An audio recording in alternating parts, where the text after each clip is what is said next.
As fall classes grow near, Minnesota's higher ed institutions examine their bottom line. We learn what the U and MnSCU have planned in Capitol Report.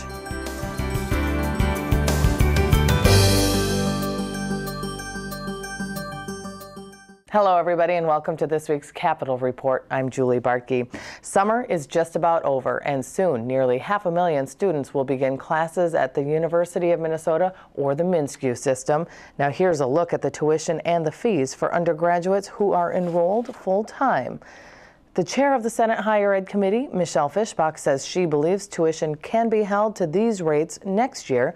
We sat down with her to discuss the higher education bill passed by the legislature.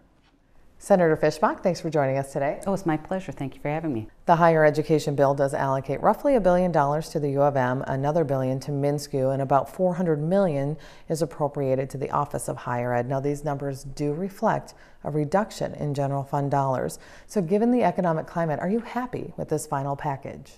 Well, I would have liked to have seen a little more go to MnSCU, simply because MnSCU does have a lot more students that they're serving. I understand that the University of Minnesota and the MnSCU missions are different, but MnSCU right now is an important part of our economy, and I would have liked to have seen some of those dollars that we added during the negotiations go to MnSCU. Okay, so and two-year programs have a tuition cap in place of 4%. No cap is in place for four-year institutions. So in your opinion, is it possible for these institutions to hold tuition down for incoming students and even currently enrolled students? Actually, under the budget that we did pass, the impacts to campuses themselves are minimal, and so I think they will be able to keep them down. Although given that we went into a special session and didn't have the budget done, MnSCU and the U of M did set this year's tuition, and so they did increase their tuition by, I believe it was 4% or 5%, one or the other. But they did set that for this year. And so we were looking to the tuition caps next year. We did have them in the bill for both years for all of the campuses and made the suggestion to the U of M. But in the end, it was just the two-year campuses. But I think that they can live within in those. And I believe that both President Kaler and Chancellor, the new Chancellor, are all looking at really trying to be innovative and use the dollars that they have to look at what programs are working, what programs aren't, what's necessary, and really be innovative with those dollars. And we'll talk a little bit more about those two gentlemen in just a minute, but I also want to talk about some of the reforms in the bill, performance benchmarks, and the suggestion that more students take online courses, et cetera. What do you think of the reform measures that were put in place? Well, the performance measures that were taken in, we worked with the U of M and MnSCU to look at those, so that they are things that they can work within. We're not asking huge changes from them, but to look at those and focus on those kinds of things, and we did tie some dollars to that. And what are some of the things that maybe didn't make it in the final package that you would have preferred? Well, actually, I would have liked to have seen the tuition caps for all of the campuses and for both years, but like I said, unfortunately, that first year, given that we were in special session, we couldn't do that exactly. But, you know, I would have liked to have seen that. And I also, it's not necessarily reform, but I would have liked to have seen the existing language that for cloning, for the ban on, or excuse me, the funding ban on cloning. Okay, let's talk a little bit about Chancellor Rosenstone and President Kaler, both new to the system, a month and 8 days respectively. What are your impressions of these two gentlemen and the tasks that they have in front of them? Well, both of them have big tasks in front of them. They have institutions to lead that face challenges, and not only funding challenges, but just the challenges of leading educational institutions into the future, and what we need as a state and what students need in particular in our state to meet those challenges in a new economy that we're looking at.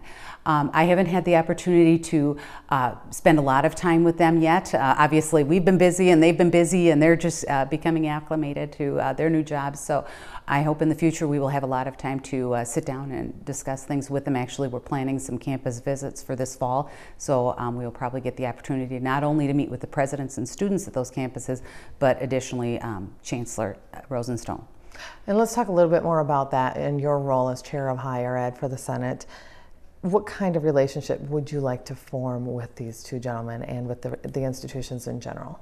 Oh, I would like to be able to work with them hand in hand, because not only do we don't want to be telling them what to do, we want to be working with them and enabling them to do the kinds of things that are important to those institutions. So it's not that I don't want to see the legislature and our committee imposing things upon them. You have to do this, you have to do that, but instead working with them to form the kinds of policies we need to take those institutions forward. And speaking to policy, what kind of policies will you focus on in the next session?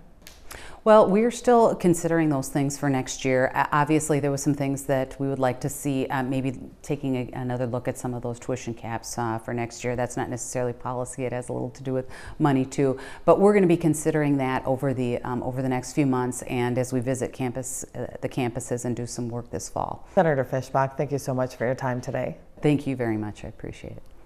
This group of lawmakers say the governor overstepped his authority when he accepted a federal grant to establish a health insurance exchange. They have not introduced anything to the legislature. They have not communicated in any way with us on anything, but they have taken the position, apparently, by this action this last week, that they are going to unilaterally do this. And we believe that they do not have the authority to do so, and we're going to pursue every means available to us as a legislature to prevent that from occurring. We have grave concerns over Governor Dayton's willingness to fully embrace the federal Obamacare.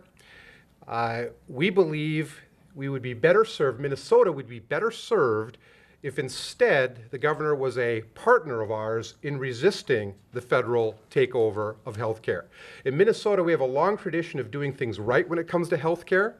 We've been a leader nationally, and yet now it appears as though the governor is interested in throwing all of that under the bus because he has a willing partner in the White House, in President Obama and his administration, and that now they can get together and impose this on the citizens of Minnesota, and the real losers in this are going to be Minnesotans.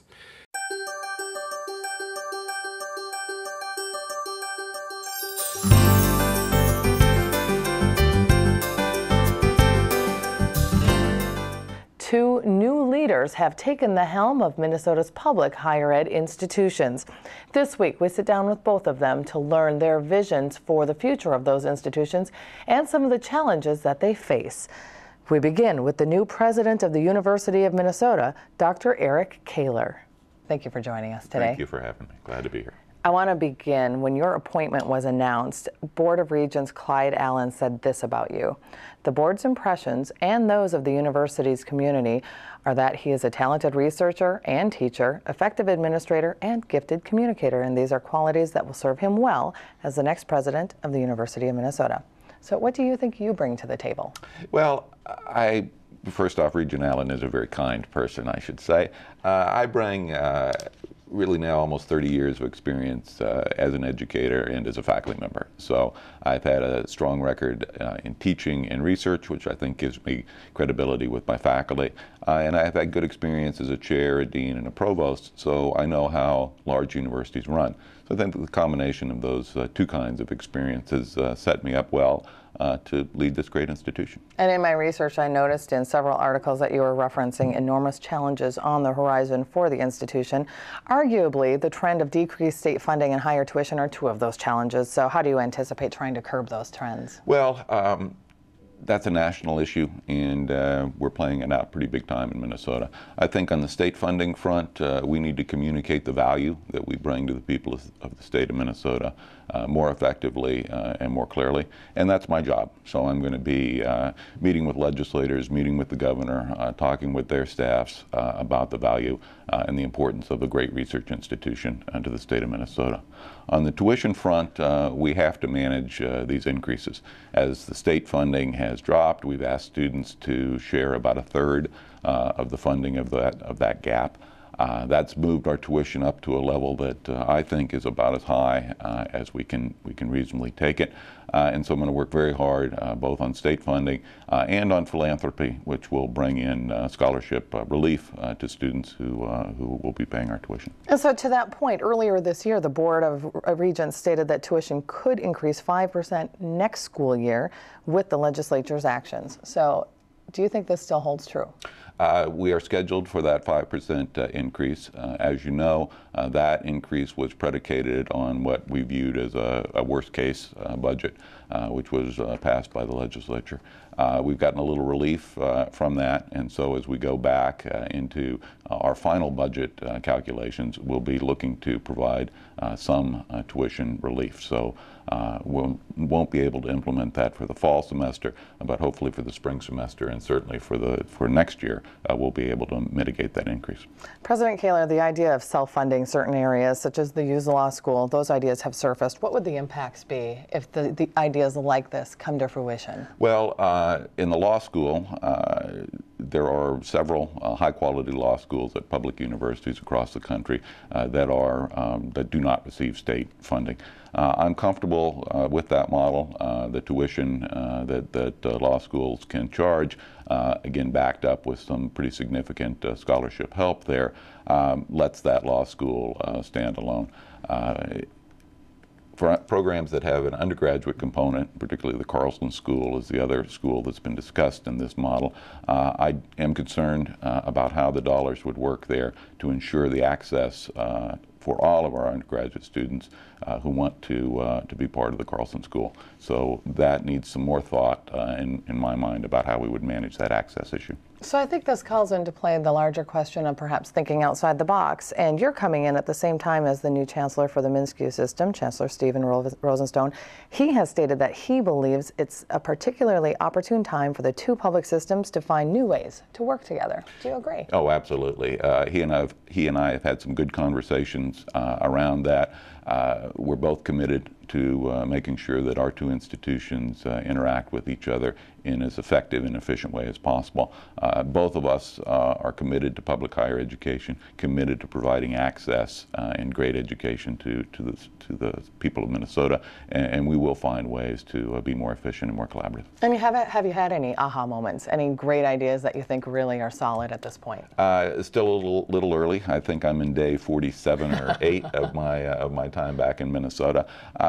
Certainly, we need to look hard at our business practices, sort of what we call our back office activities, HR, purchasing, those kind of things. We need to tighten those up so that we're absolutely as efficient as any university can be in reducing that kind of administrative overhead.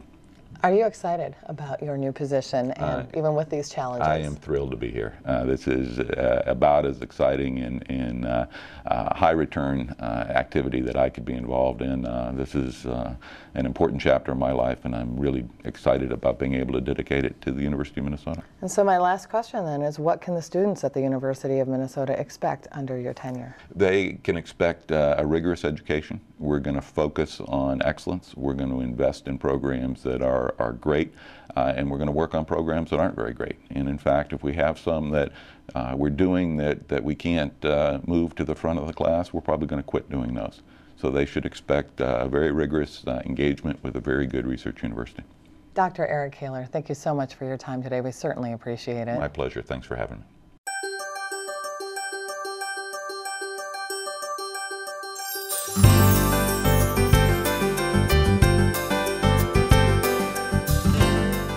Dr. Stephen Rosenstone began his tenure as Chancellor of the MnSCU system at the beginning of August. He is diving right in to move those institutions forward.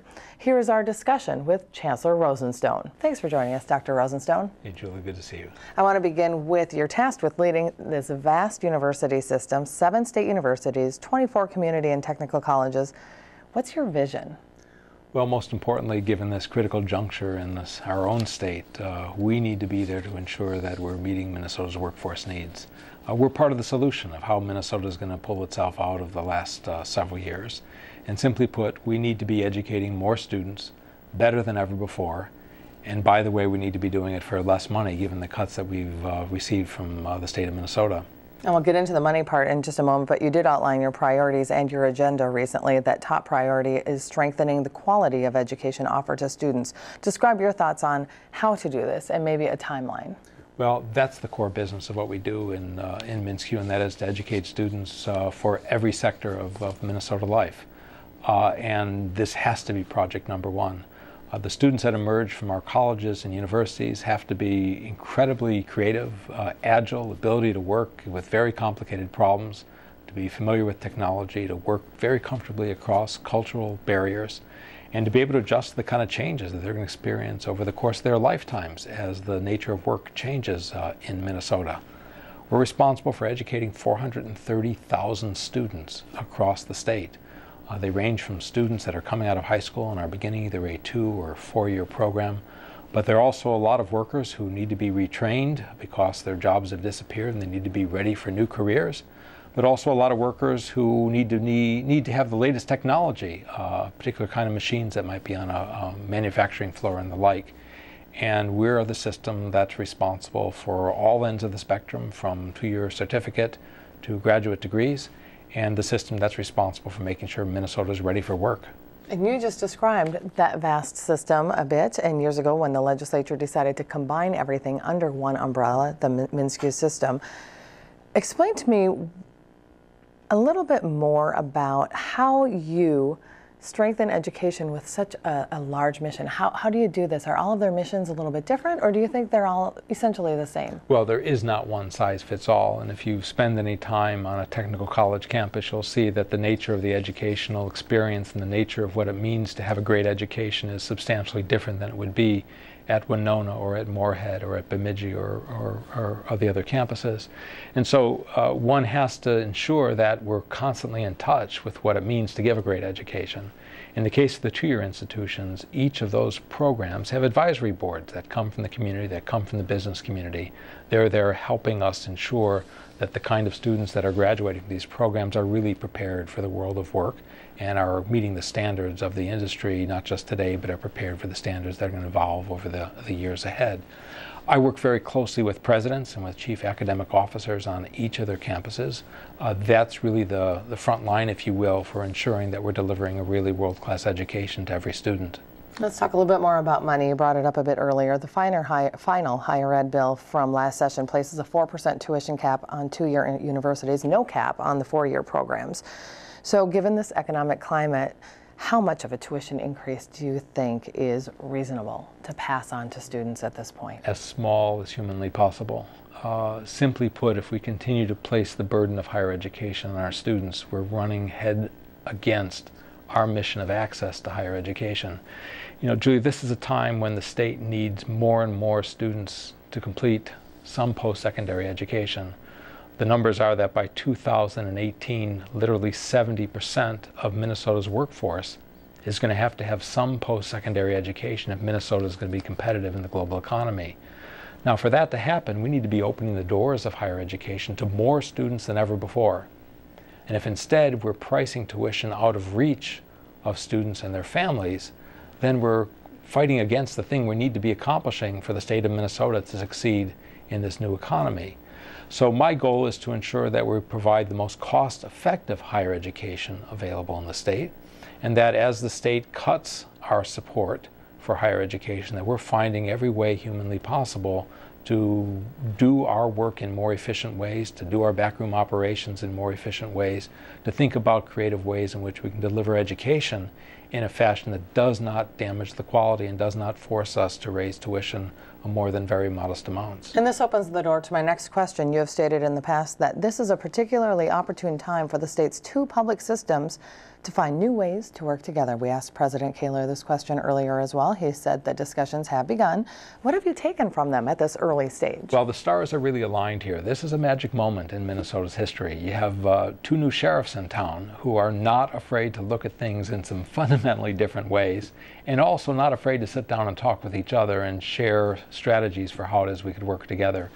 We have a joint responsibility to lead education in the state, to lead higher education in the state, and higher education is the solution to Minnesota's problems. It's not the problem. We are the path to Minnesota's new economic vitality. But we need to be working together. Together we have to craft a vision for higher education. We have to come up with the strategy for higher education. And together we need to find ways in which the 2 great systems in this state are working together to deliver an even better education to more students. And we're just about out of time, but Dr. Rosenstone, finally, what can MnSCU students expect under your leadership? A better education, a better price where we're going to keep it cost effective, great partnerships with communities around the state and a continued access to commitment. We are still going to be and will always be the place of hope and opportunity, and we will have a place for every single student in Minnesota that seeks a higher education. With those words, thank you so much for joining us today. We certainly appreciate your time. Thank you, Julie.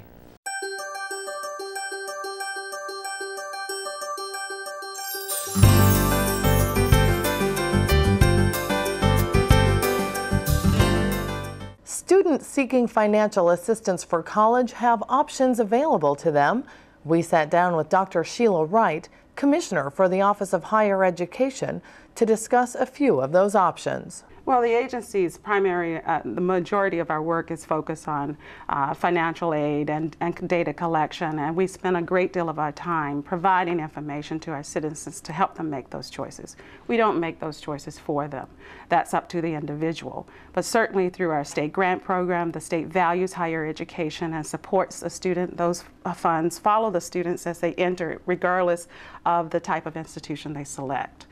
So the student might decide to go to a MnSCU school or University of Minnesota school or for-profit or one of the other private institutions, and the state grant follows the student. So certainly that choice element is there. It's up to the student, ultimately. We provide guidance and support. We have an outstanding program, Gear Up, Get Ready program, that helps students early in K-12 become more familiar with higher ed and try and encourage them to actually achieve their post-secondary degrees. So post-secondary attainment is very important. One of the primary goals, excuse me, as you just mentioned, of your office is to provide grants and some of the information that goes along with that money. Your office was granted roughly $400 million in the next biennium. That's your appropriation. About $300 million of that is dedicated to grants. Is that enough, in your opinion? It's never enough. When we invest in education, we give back to the state. There's a very strong connection between the quality and investment that we make in education and our ability to sustain ourselves from an economic development perspective. Our institutions, education, providing for the future workers and employees that we need. We know, for example, through the Georgetown study, there are certain areas wherein we will have, are projected to have, a shortage. This means then that kind of information can be very helpful to a student as they make their choices. If you recall, the Governor Dayton, made a very clear statement in February. We're trying to protect the core, which is our state grant program, while also maintaining and helping the universities keep their tuition costs down so that they can provide, they know, for example, the totality of the fiscal experiences that they're having so that they can keep and manage those funds in a way that would allow greater access and opportunity for our students.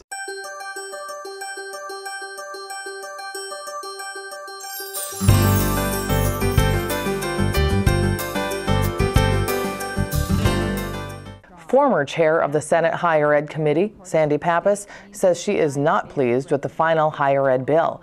She shared her thoughts with us a few weeks ago. Here now is a portion of that interview. Senator Pappas, I'd like to get your thoughts on the higher ed bill that was signed at the end of the special session. It continues the trend of reduced spending in this particular area. Caps tuition increases to 4% for two-year programs. Now, in your opinion, do you think this is the best bill that could be negotiated in this budget climate? It's a terrible bill. I know we have a difficult budget climate, but that's of the Republicans' making. We could easily tax millionaires a little bit of money, 7,700 millionaires, and we'd have enough money for higher ed and a lot of our essential services. But to cut the university by 15% and MnSCU by 13.5%, it's not going to be sustainable. And then the cap on tuition is actually for the four-year colleges. Sorry. And they're just going to squeeze programs. They're going to eliminate things. They're going to eliminate sections, make it more difficult for students to graduate in a timely manner. So, you know, our enrollment's growing, and we're now back to 1998 funding. So, as the former chair of the Senate Higher Ed Committee, what has to happen, in your opinion, for the state to reverse this trend? It's been an ongoing trend of reduced state funding for higher ed? Well, I think first of all, we need public support. The public needs to recognize that higher education is a public good, not just a private good for students who can take out outrageous loans to pay for their education. It really benefits all of us in our society, and that if we have a well-educated population, we're going to attract businesses, we're going to attract investment in our state, and we're going to be a great state. We're just slowly eroding the quality of our state. And I think the job climate will increase if we have educated workers ready to go. And if we have a good research engine at the University of Minnesota. So there was one good thing about the higher ed bill, and that all the anti-research language that was in current law as well as in the vetoed bill has been eliminated. And that's really good news for the University of Minnesota. And what are you hearing from the various Board of Regents as far as thinking outside the box to try to make ends meet for both the U and for MnSCU? Well, we have new leadership coming in. We have President Kaler at the University of Minnesota, Chancellor Rosenstone at the state colleges. We just spoke to them. And so you probably got an idea of there's going to be change. There's going to be significant change because we can't continue this erosion. So I'm not sure it's going to be change for the better. I think we will have limited options for students in the end. And so, Senator, I want to ask you your advice, any advice that you'd like to give to Minnesota students and parents who are looking at a higher ed in the next couple of years. Well, parents and students have to be very smart about their higher ed spending. The students should start while they're in high school. By taking college preparation classes, by taking post-secondary classes, they can cut down on how much they spend on college. They need to be fairly thoughtful about what they want to major in, so they're not taking courses that they aren't going to need for graduation. They should probably start out at a 2-year college and take the transfer curriculum, which then will transfer to the University of Minnesota or to a 4-year college, and they can save a lot of money going to the 2-year college for the first couple years. And parents should save. They should save money for their students' college education, and we have various programs to help them with that. All right, thank you for that insight, and thank you for your time, Senator Pappas. We appreciate it. Happy to come anytime.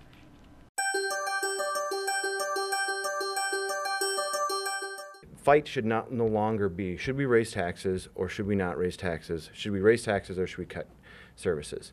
Missing in this, and very obviously missing, was the reforms that we believe the average Minnesotans are looking for.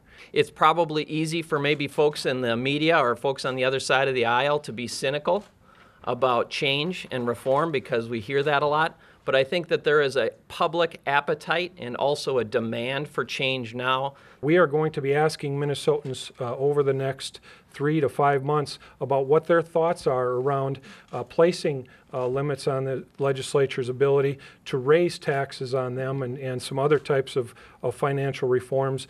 Simple things that businesses have done literally for decades about getting more efficient and more effective in the back office. Consolidating 34 technology data centers. Why do we have 28 chief information officers? Why does every agency in the state of Minnesota run its own accounting, its own administration, its own human resources, its own procurement, all of those functions? Those are things that businesses have figured out how to consolidate.